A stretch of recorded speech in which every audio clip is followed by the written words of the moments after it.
আমাদের আজকের মুভির নাম রেড নোটিশ। এই মুভিটি মহামূল্যবান 3টি সোনার ডিম চুরি করার মারাত্মক এক কাহিনী নিয়ে, যেখানে পদে পদে রয়েছে মারাত্মক সব টুইস্ট। সো মুভিটি মিস করার কোনো প্রশ্নই ওঠে না। তো বন্ধুরা, আর বেশি কথা না বাড়িয়ে চলো সরাসরি চুরির এই দুর্ধর্ষ মিশনে নেমে পড়া যাক। তো গল্পের শুরুতে আমরা এক বিশেষ FBI এজেন্টকে দেখতে পাই, যার নাম হচ্ছে জন। সে একটি জাদুঘরে এসেছে। জন খবর পেয়েছিল বিখ্যাত চোর আকাই সেই জাদুঘরের সোনার একটি ডিম চুরি করার পরিকল্পনা করছে। জন বারবার বোঝানোর পরেও জাদুঘরের ডিরেক্টর তার কোনো কথাই শোনেনি। ডিরেক্টরের মতে জাদুঘরের সিকিউরিটি যথেষ্ট ভালো ছিল, কিন্তু জন তার নিজের তদন্ত চালিয়ে যায়। ডিমটি পরীক্ষা করার সময় জন বুঝতে পারে এই ডিমটি আসল নয়। আসল ডিমটি ইতিমধ্যেই চুরি হয়ে গিয়েছে। ডিমের উপর সোডা ঢেলে জন তার সন্দেহ নিশ্চিত করে। সেই মুহূর্তেই অ্যালার্ম বাজতে শুরু করে, আর সবাই ছোটাছুটি শুরু করে। এখানে বিখ্যাত চোর আকাই উপস্থিত ছিল।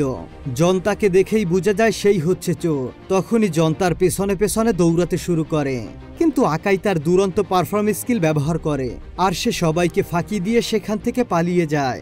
জন বেশ কিছুক্ষণ তার পেছনে ধাওয়া করে, কিন্তু একবার তাকে আটকে দেয়। কিন্তু আকাই ছিল খুব চতুর। সে জনকে বিভ্রান্ত করে পালিয়ে যায় এবং একটি দুরন্ত রিস্ক নিয়ে জাম্প করে, আর পাইপের ভেতর দিয়ে স্লিপ করে পালিয়ে যায়। তবুও জন হার মানে না। সে একটি গাড়িতে উঠে রুমের গলির মধ্যে আকাইয়ের পেছন দিয়ে ধাওয়া চালিয়ে যায়। শেষমেশ আকাই কৌশলে পালিয়ে যেতে সক্ষম হয়। এই ঘটনার প্রায় 56 ঘন্টা পর আকাই বিজয়ের আনন্দে মদ খাচ্ছিল এবং তার হাতে ছিল সেই সোনার ডিম। সে নিজেকে বিশ্বের সেরা চোর মনে করেছিল, কিন্তু তার এই আনন্দ বেশিক্ষণ স্থায়ী হয় না। জন তার পুরো টিম নিয়ে আকাইয়ের গোপন ঘাঁটিতে হাজির হয়। আকাইয়ের পালানোর কোনো রাস্তা ছিল না। শেষ মুহূর্তে জন তাকে গ্রেফতার করে, কিন্তু এখানে আকাই বুঝতে পারছিল না জন তাকে কিভাবে খুঁজে বের করলো। তখন জন তাকে জানায় বিশপ নামের একজন চোর তার আস্তানা ফাঁস করে দিয়েছে। বিশপ হচ্ছে পৃথিবীর সবচেয়ে মোস্ট ওয়ান্টেড চোর, আর আকাই হচ্ছে দ্বিতীয়। সে অনেকদিন ধরেই বিশপের জায়গা নিতে চাচ্ছিল। যাই হোক, চুরি করা ডিমটি আবারও ইন্টারপোলের হেফাজতে দেওয়া হয়, কিন্তু এখানে একটা ট্যুরিস্ট আসে। সে একজন আন্ডারকভার এজেন্ট। সে আসল ডিমটিকে নকলের সঙ্গে বদলে দেয়, আর সেই এজেন্ট আর কেউ নয়, সে হচ্ছে বিশপ নিজেই। পরের দিন জনের অবস্থা আরও বেশি খারাপ হয়ে যায়। তার বিরুদ্ধে অভিযোগ আনা হয় চোরদেরকে সাহায্য করার, কারণ প্রমাণ পাওয়া গিয়েছে তার নামে একটি সুইস ব্যাংকের অ্যাকাউন্টে $8 মিলিয়ন জমা হয়েছে। এতে করে জনের বহু বছরের সুনাম মাটিতে মিশে যায় এবং তাকে রাশিয়ার এক বরফে ঢাকা জেলে পাঠানো হয়। আর সেই জেলের ভেতরে তার সঙ্গী হয় আকাই। আর কোনো রাস্তা না পেয়ে তাদের একসঙ্গে কাজ করতে হয়। রাশিয়ার ঠান্ডা সেই জেলে আকাই ধীরে ধীরে পুরো ঘটনা বুঝতে পারে। তাদের ধরিয়ে দিয়েছে বিশপ, মানে সেই চতুর চোর, যাকে আজ অব্দি কেউ ধরতে পারেনি। আকাই জানায় এটা শুধু একটা ডিমের ব্যাপার নয়, এগুলো হলো একটা বিরাট পুরস্কারের চাবিকাঠি। একজন মিশরের বিলিনিয়ার ঘোষণা দিয়েছে, যে ব্যক্তি তার মেয়ের বিয়ের আগে এই 3টি ডিম এনে দিবে সে পাবে $300 মিলিয়ন পুরস্কার। 2টি ডিম পাওয়া গিয়েছে, কিন্তু তৃতীয় ডিমটি এখনও রহস্যময়। আকাই বলে সে এগুলো খুঁজছিল, কিন্তু জন এসে তার প্ল্যানটা নষ্ট করে দিয়েছে। এখন পরিষ্কার বিশপও তার ডিমের খোঁজে ছিল, আর তাদেরকে ফাঁসিয়ে দিয়েছে যাতে কেউ তার পথে আসতে না পারে। এই আলোচনা চলাকালীন ওখানে থাকা গার্ডরা তাদেরকে ধরে জেলের ওয়ার্ডরেনের কাছে নিয়ে যায়। তারা হতবাক হয়ে যায় যখন দেখতে পায় ওয়ার্ডরেনের জায়গায় বিশপ দাঁড়িয়ে আছে। সে জেলের অফিসারের পোশাকেই ছিল।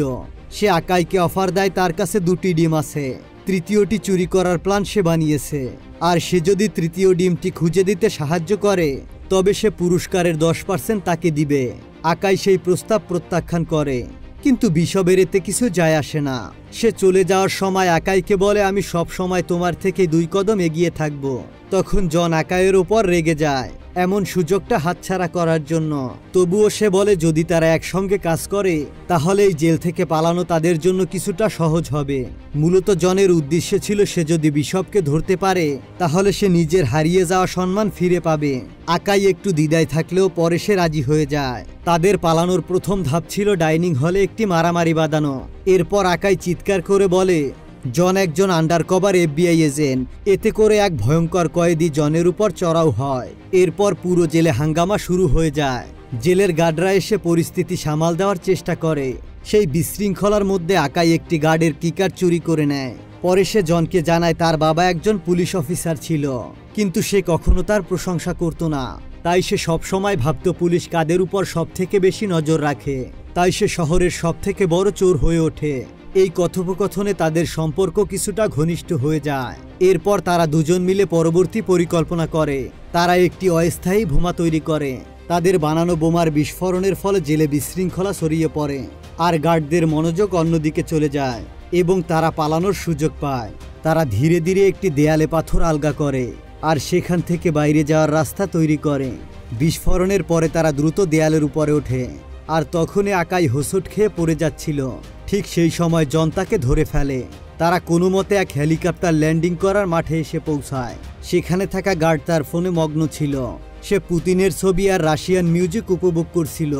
জন সঙ্গে সঙ্গে গার্ডকে অজ্ঞান করে ফেলে, আর আকাই দৌড়ে হেলিকপ্টারে উঠে যায়। এদিকে জন তখনও পিছন থেকে আসা গার্ডের সঙ্গে লড়াই করছিল, আর তখনই একজন গার্ড রকেট লঞ্চার দিয়ে গুলি ছোড়ে, আর সেই রকেট সরাসরি গিয়ে ব্রিজে লাগে যেখানে জন দাঁড়িয়েছিল। তবে জন কোনো রকম বেঁচে উল্টো পাশে পৌঁছে যায়।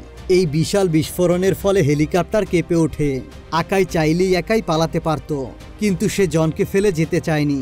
সে হেলিকপ্টারের উপর দিয়ে মিনিগান দিয়ে গার্ডদের উপর গুলি চালাতে থাকে। জন সেই সুযোগে হেলিকপ্টারে লাফ দিয়ে উঠে পড়ে। ঠিক তখনই আর একটা মিসাইল দেখা যায় আকাশে, আর জন বুদ্ধি খাটিয়ে হেলিকপ্টারের অন্য দরজা খুলে দেয়, যার ফলে মিসাইলটি হেলিকপ্টারের মাঝখান দিয়ে পাশের একটি পাহাড়ে গিয়ে আছড়ে পড়ে। তারপর তারা হেলিকপ্টার নিয়ে সেখান থেকে পালিয়ে যায়। এরপর দূরে কোথাও থেকে বিশপ পুরো ঘটনাটা ঠান্ডা মাথায় পর্যবেক্ষণ করছিল। সে লন্ডন বসে অন্য কারো কম্পিউটার ব্যবহার করে ইন্টারপোলে একটি গোপন বার্তা পাঠায় যে জন আর আকাই জেল থেকে পালিয়েছে। এরপর হাসতে হাসতে সে পরবর্তী পরিকল্পনা তৈরি করতে থাকে। এদিকে জন এবং আকাইয়ের একজন পুরনো বিশ্বস্ত বন্ধু, যার নাম তাম্বু, সে তাদের জন্য একটি নতুন বিমান নিয়ে আসে। আকাইয়ের সূত্র অনুযায়ী সেই সোনার ডিমটি এক স্প্যানিশ অস্ত্র চোরাকার বাড়ির মালিকের কাছে পাওয়া গিয়েছে, এবং এরপর তারা সেই বাড়ির অবস্থান খুঁজে বের করে। আকাই বলে তার বাড়িতে ঢুকে ডিমটি নেওয়া খুবই ঝুঁকিপূর্ণ। ওই বাড়িটা বিশাল এক দুর্গের মতো, আর এই দুর্গটা বন্দুক নিয়ে রক্ষীরা পাহারা দিচ্ছে। এই পুরো বাড়িতে প্রায় 90টা সিসি ক্যামেরা ছড়িয়ে আছে, আর একটিও অন্ধকার জায়গা নেই। ডিমটি রাখা ছিল একটি সেফ জায়গায়, যা আধা মিটার পুরো টাইটেনিয়াম দিয়ে তৈরি করা। এত কড়া নিরাপত্তার পরেও তাদের চুরির পরিকল্পনা এগিয়ে চলতে থাকে। আকাই একটি জাল ভিডিও বানায় আর একটি চালাক কৌশল ব্যবহার করে। এরপর ডিলারের ফোনের পাসওয়ার্ড জানতে পারে। এরপর তারা বিলাসবহুল সেই অস্ত্র চোরাকার বাড়িতে যায়, যেখানে একটি জমকালো পার্টির আয়োজন করা হয়েছিল। জন ধনী ব্যক্তিদের মতো সেজেগুজে পার্টিতে ঢোকে, আর আকাই ওয়েটারের ছদ্মবেশ নিয়ে পার্টিতে ঢোকে। সে লোকদেরকে পানি পরিবেশন করতে থাকে। জন লক্ষ্য করে বিশপ সেই পার্টিতে উপস্থিত, এবং তাদের একে অপরের দিক চোখ পড়ে যায়। জন কিছু করার আগেই চোরাকার বাড়ি মঞ্চে ওঠে। এরপর সে তার বক্তব্য দিতে শুরু করে। জন এই সুযোগে ডিলারের ফোন চুরি করে নেয়, তবে তারা জানতো না ইন্টারপোল এজেন্ট তাদেরকে গোপনে ফলো করছে। আকাই হঠাৎ করে জনের উপর ওয়াইন ঢেলে দেয়, যাতে তার কাপড়টা নষ্ট হয়ে যায়। এটা ছিল তাদের একটা পরিকল্পনা, যাতে করে তারা দুজনে ওয়াশরুমে যেতে পারে, আর সেখানে বসে তারা সেই ফোনটিকে হ্যাক করে এবং সেই পাসওয়ার্ডটিকে উদ্ধার করে নেয়। তাদের হাতে ছিল মাত্র 45 সেকেন্ড। এই সময়ের মধ্যেই তারা নিরাপদ ঘরে পৌঁছে যায়। সিপাহীদের সামনে ছিল বিশাল এক টাইটেনিয়াম দরজা, কিন্তু আকাইয়ের পরিকল্পিত কৌশলে সিন্দুক খুলে যায়। ভিতরে তারা বহু দুর্লভ শিল্পকর্ম এবং দ্বিতীয় সোনার ডিম খুঁজে পায়। তবে আনন্দের মুহূর্তেই অ্যালার্ম বেজে ওঠে। এরপর নিরাপত্তা কর্মীরা চমকে ওঠে এবং এজেন্ট দাস এসে তাদের উপর বন্দুক তাক করে দাঁড়ায়। জন দ্রুত তার হাতে মেরে বোল্টের দরজা বন্ধ করে, যাতে করে তারা কিছু সময় হাতে পায়। তাদেরকে চমকে দিয়ে অন্ধকার থেকে বিশপ বেরিয়ে আসে। সে বলে, আমি ইতিমধ্যেই বোল্টে আছি। এদিকে বিশপ এবং অন্যদিকে জন এবং আকাইয়ের মধ্যে লড়াই শুরু হয়ে যায়। বিশপ তার স্কিল দিয়ে জন এবং আকাইকে পরাস্ত করে। ঠিক তখনই চোরাকার বাড়ি বোল্টে প্রবেশ করে এবং জানায় সে বিশপের সঙ্গেই ছিল। এটা শুনে আকাই এবং জন হতবাক হয়ে যায় এবং তারা দুজনে ধরা পড়ে যায়। এরপর পরের দিন জ্ঞান ফিরলে তারা দেখতে পায় অস্ত্র চোরাকার বাড়ি বেসমেন্টের মধ্যে আটক। ডিলার জানতে চায় তৃতীয় ডিমটি কোথায়। আকাই সঙ্গে সঙ্গে মিথ্যে গল্প বানিয়ে বলে। সে বলে এটি মিশরের কোথাও লুকানো আছে। কিছু সময় ডিলার শান্ত থাকে।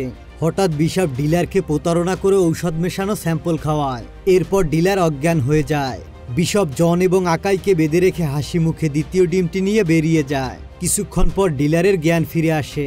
এরপর সে রেগে গিয়ে দুইজনের দিকেই গুলি চালাতে থাকে।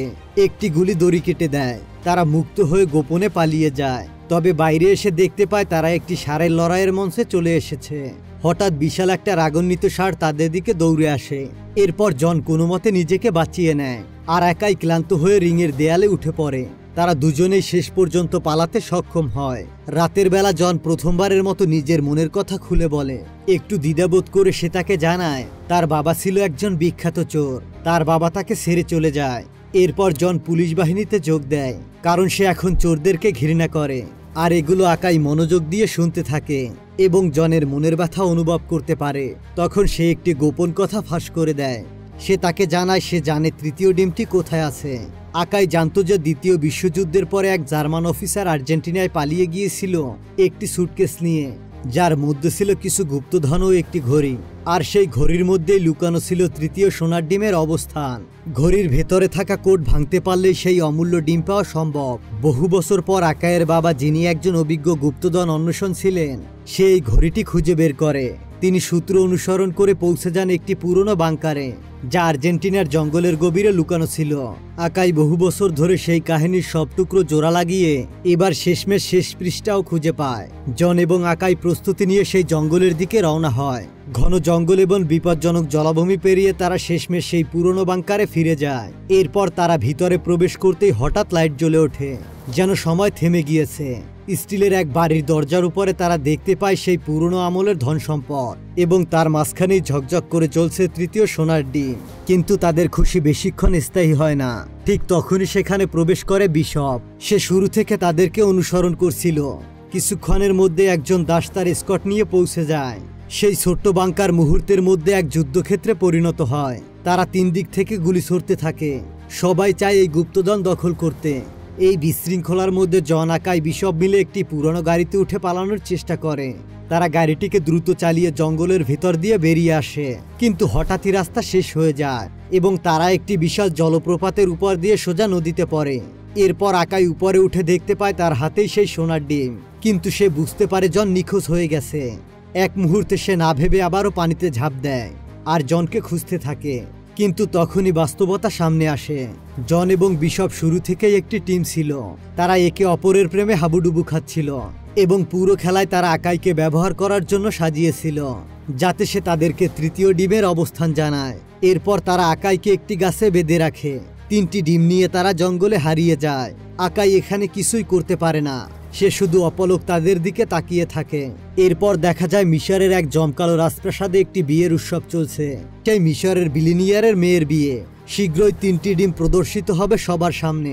ঠিক তখনই এজেন্ট ইন্টারপোল ফোর্স নিয়ে এসে সেখানে রেড করে। দরজা ভেঙে ঢুকে তারা পুরো অনুষ্ঠান থামিয়ে দেয় আর চারদিকে আতঙ্ক ছড়িয়ে পড়ে। এরপর ডিমগুলো জব্দ করা হয়। বিলিনিয়ার এবং তার দুলহানকেও গ্রেফতার করা হয়। এইসব গোলমালের মাঝখানে জন এবং বিশপ একটি গোপন জায়গায় বসে সবকিছু দেখছিল। তারা ধীরে ধীরে সেখান থেকে কেটে পড়ে। তারা তাদের $300 মিলিয়ন পেয়ে গেছে। এখন আর কিছুই তাদের দরকার নেই। 6 মাস পর ইতালির শান্ত সমুদ্রে এক বিলাসবহুল ইউরেটে জন এবং বিশপ ছুটি কাটাচ্ছিল। হঠাৎই সেখানে আকাই এসে হাজির হয়। সে জানায় তাদের সব ব্যাংক অ্যাকাউন্ট লক করা হয়েছে এবং তাদের সব তথ্য ইন্টারপোলকে পাঠিয়েছে। তাদের সমস্ত অ্যাকাউন্ট ফ্রিজ হয়ে গেছে, এখন তাদের কাছে কিছুই করার নেই। আকাই মজা করে বলে, ঠকবাজদের আমি ঠকিয়েছি। তারপর সে তাদেরকে বলে তার কাছে একটি দুর্দান্ত চুরির পরিকল্পনা আছে, কিন্তু সেটা একা করা সম্ভব নয়। সে তাদের সাহায্য চায়, যদিও জন শুরুতে না করে দেয়। বিশপ বুঝতে পারে এখন তাদের কাছে কোনো টাকা নেই, তাই তারা আকাইয়ের প্রস্তাবে রাজি হয়ে যায়। এখন তারা কোথায় চুরি করবে সেটা জানা যাবে পরবর্তী ভিডিওতে। পরবর্তী ভিডিওটি সবার আগে পাওয়ার জন্য এই চ্যানেলটিকে সাবস্ক্রাইব করুন। তো দেখা হচ্ছে পরবর্তী ভিডিও নিয়ে। ততক্ষণ পর্যন্ত ভালো থাকুন, সুস্থ থাকুন। আল্লাহ হাফেজ।